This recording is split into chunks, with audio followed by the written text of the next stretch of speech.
Well, good evening, everybody. It's July 19th. Is that what it is? Oops, 15th. I jumped ahead. Sorry about that. July 15th, 2011. It's about 9:15 at night. I just got back from hearing performance with the March 4th Marching Band. I think that's what it's called. Anyway, great ensemble, very entertaining. My hat's off to all the brass players.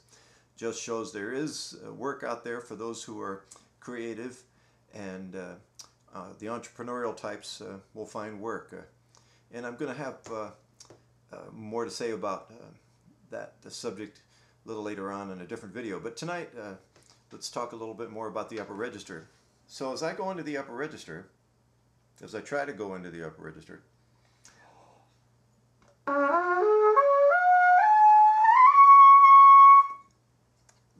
the natural tendency is, of course, to bring the mouthpiece into the chops, right? As you're going da da da da da da.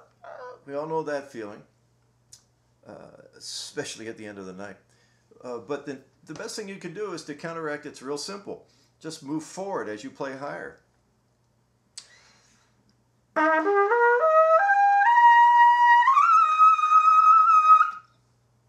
Okay, so I guess I should warm up a little more.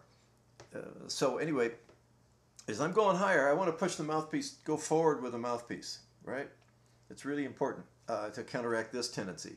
The other thing is to kind of move the chops forward as you play into the upper register.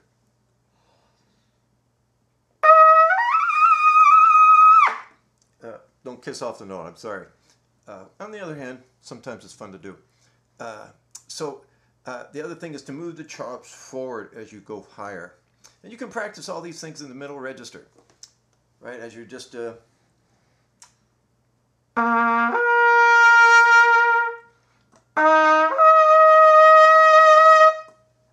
all those things practice, in a register you're really comfortable. And then when it comes time to play in the upper register, you'll have set a pattern or of a practice pattern that you will be comfortable with, and it should help you as you go into the upper register. So those two tips tonight for upper register work. Remember, as you're going higher, move forward this way.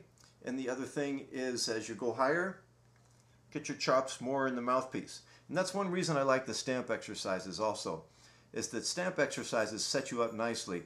That is, they move the chops really forward. And it doesn't have to be stamp. You can use any number of different books just to go from low to high. So that as you're going lower, I said it, I think once before, as you go to that pedal tone,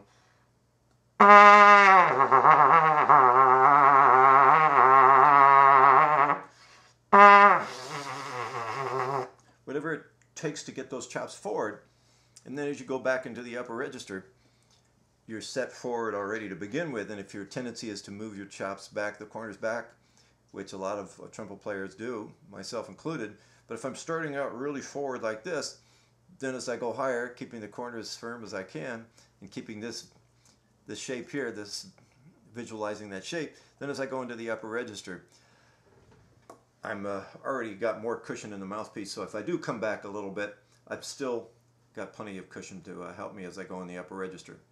So kind of a short get-together tonight, but I did want to put up part 2 of going into the upper register. And I hope you found this helpful. Just a couple of small tips, but the idea is not to give too much at one time. There's a story of, I don't know if it's apocryphal or not, about Einstein when he took golf lessons, and he was trying to, I don't know if who cares if it's true, it makes a good story. Einstein was being taught golf by this teacher who was giving him so many things to do at one time. Keep your left head down, keep your left arm straight, okay, keep your feet a certain way, and et cetera, tee the ball here. And Einstein got very frustrated, and he grabbed a bunch of golf balls, and he said to this teacher, his golf teacher, he says, okay, now catch. And he threw him about 8 or 10 golf balls, and of course the golf teacher couldn't catch all the balls at the same time, and he says, what are you doing?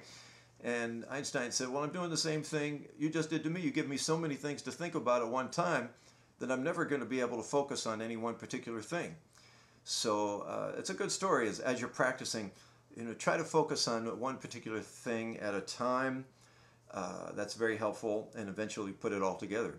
Okay, so that's enough for tonight, and thanks for listening. I hope you enjoy the videos, and remember, as Manny Klein used to tell all his friends and write on his postcards, keep blowing. And for those of you who don't know Manny Klein is, check him out on the internet. He was one of the great studio trumpet players of all time. Thanks again for listening. Bye-bye.